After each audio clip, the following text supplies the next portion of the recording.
Chairman Ni Ping and Chairman Hu Wei, Ambassador Baucus, Ambassador Branstad, governors and mayors, senators, congressmen, and congresswomen, ladies and gentlemen, good evening.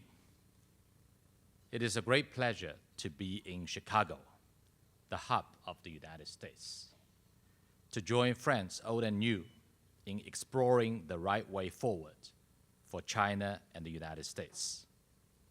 This year marks the coming of age of the China General Chamber of Commerce. Over the past 18 years, the CGCC has provided an important platform for exchanges between entrepreneurs of our two countries and played a positive role in promoting bilateral economic cooperation. CGCC Chicago has been actively involved, giving a strong boost to investment, trade, and cultural exchanges between China and the American Midwest. Let me first express my warm greetings and heartfelt thanks to all those who have long supported bilateral investment and cooperation and the development of China-US relations. I just came back from San Francisco, where I had the privilege to participate in the summit meeting between our two presidents and the APEC Economic Leaders meeting. A few days ago, at the invitation of President Joe Biden, President Xi Jinping visited San Francisco for a China-US summit meeting and the 30th APEC Economic Leaders meeting. The visit is of special significance, producing fruitful outcomes and attracting worldwide attention. It is a highlight in the China-US relationship this year, an important chapter in the history of bilateral relations, and also a major event in international relations. During the visit, I witnessed how the two presidents set the direction for China-US relations at this critical moment, sensed the eagerness of both peoples for greater exchanges and cooperation, and also felt more acutely the extensive common interests between our two countries and the public support for this relationship. The visit helped to put in place the pillars for China-US relations. The two presidents had a 4-hour-long, candid, comprehensive, and in-depth exchange of views on strategic and overarching issues critical to the direction of China-US relations. President Xi pointed out that for China and the United States, turning our back on each other is not an option. It is unrealistic for one side to remodel the other. Any conflict and confrontation would have unbearable consequences for both sides. The right approach is to respect each other, coexist in peace, and pursue win-win cooperation. China is committed to having a stable, healthy, and sustainable relationship with the United States. We are willing to be its partner and friend. At the same time, we have interests that must be safeguarded, principles that must be upheld, and red lines that must not be crossed. In particular, the US side should stop arming Taiwan and support China's peaceful reunification. The visit fostered a future-oriented San Francisco vision. The journey from Bali to San Francisco has not been an easy one. But San Francisco should not be the finish line. President Xi Jinping emphasized that China and the United States need to jointly develop a right perception toward each other and find the right answer to the fundamental and overarching question as to whether we are adversaries or partners. Jointly managing different disagreements effectively and refrain from flip-flopping, being provocative, or crossing the lines. Jointly advance mutually beneficial cooperation including in such areas as counter-narcotics, law enforcement, and AI. Jointly shoulder responsibilities as major countries and coordinate and connect our initiatives. And jointly promote people-to-people exchanges and support greater interactions and communication between our two peoples. These are the 5 pillars that have laid out a blueprint for the sound, steady, and sustained growth of China-US relations. The visit reached more than 20 important deliverables in multi-areas, including establishing government talks on AI and launching the working group on enhancing climate action in the 2020s. Setting up a working group on counter-narcotics cooperation with the US side lifting its sanction on relevant Chinese institutions.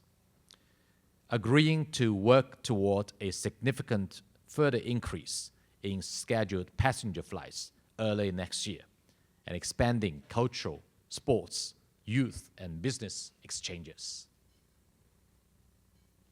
In terms of principles related to China-US relations, stressing the importance of all countries treating each other with respect and finding a way to live alongside each other peacefully, and of maintaining open lines of communication, preventing conflict, upholding the UN Charter, cooperating in areas of shared interest, and responsibly managing competitive aspects of the relationship so as to provide guidelines for bringing China-US relations back to the right track. The visit also renewed the goodwill between the two peoples. At a welcome dinner hosted by friendly organizations in the United States, President Xi fondly recounted his friendship with the American people, stressing that the more difficulties there are, the greater the need for us to forge a closer bond between our peoples. President Xi also expressed China's readiness to continue cooperation with the United States on panda conservation and to invite 50,000 young Americans to China on exchange and study programs in the next 5 years. President Xi's old friends in the United States, including those from Iowa, who have known him for more than 4 decades, a 103-year-old Flying Tiger veteran, the descendants of General Joseph Stilwell, cooling friends, and those from Washington State, joined him in San Francisco for a heartwarming reunion. Also, an American family dressed in traditional Chinese clothing warmly welcomed President Xi, holding up a board with handwritten Chinese characters. "Welcome, President Xi. We love you." All these touching episodes have made us even more confident that the friendship between our peoples and China-US relations will surely weather wind and rain and continue to thrive.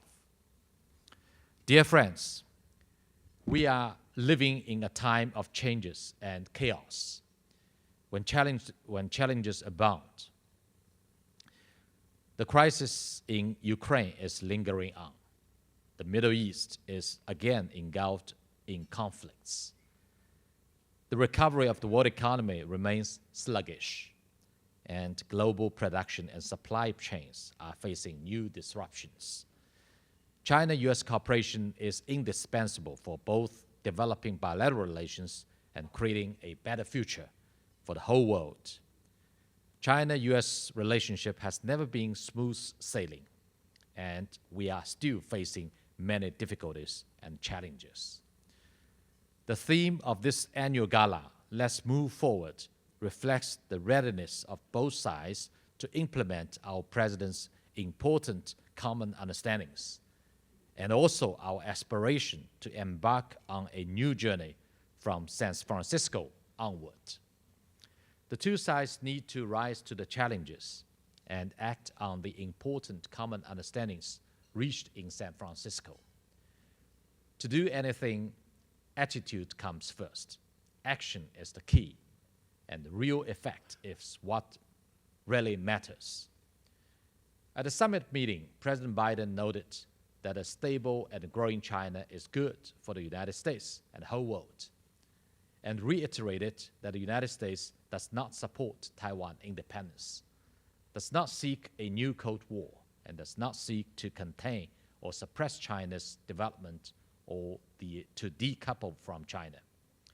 The two sides need to move in the same direction, follow up on the important common understandings reached between the two presidents, and translate the commitments into concrete policies and real actions. It is important to avoid backpedaling, still less saying one thing but doing another. The two sides need to respect each other, coexist in peace, and pursue win-win cooperation, so as to turn the San Francisco vision into reality and further improve China-US relations. The two sides need to follow the rules and bring bilateral economic relations back to the right track. Earlier this month, IMF upgraded China's GDP growth forecast for this year to 5.4%, speaking volumes about the confidence of the international community in the Chinese economy. Right now, more than 7,000 Chinese companies are doing business in the United States. The Chinese-funded members of the CGCC alone have invested over $137 billion in the United States, creating over 230,000 jobs. Many of you attended the 6th China International Import Expo a few weeks ago. Altogether, over 230 American businesses participated in the event, taking up the largest exhibition area for 6 years in a row. China's development is a blessing for the world, and the success of China and the United States is an opportunity for each other. Sanction is never a solution, but will only create more problems. It is important to follow the will of our peoples, respect market rules, and uphold free trade, and resolutely say no to any attempt to politicize economic issues on the pretext of security. The two sides need to bring out the vitality and foster closer ties between the peoples and at the subnational level. The Midwest is known as the granary and the industrial heartland of America. It is home to 30% of American companies on the Fortune Global 500, and it exports 70% of the world's grains and soybeans. The Midwest is also a promising land for China-US economic cooperation and people-to-people exchanges. The first pair of sister cities between our two countries was between Nanjing, Jiangsu Province, and St. Louis, Missouri. Chinese companies including Wanxiang and Fuyao have invested in projects here, writing more stories of China-US mutually beneficial cooperation.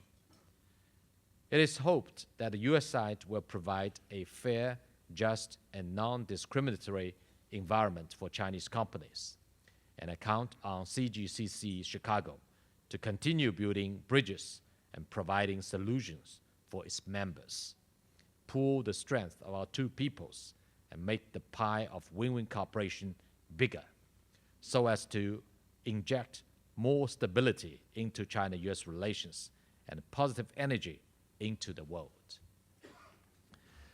Dear friends, Martin Luther King said in Chicago in 1966, "The time is always right to do what is right.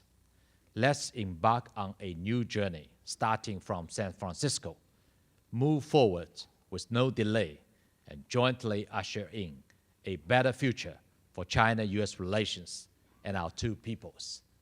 Thank you.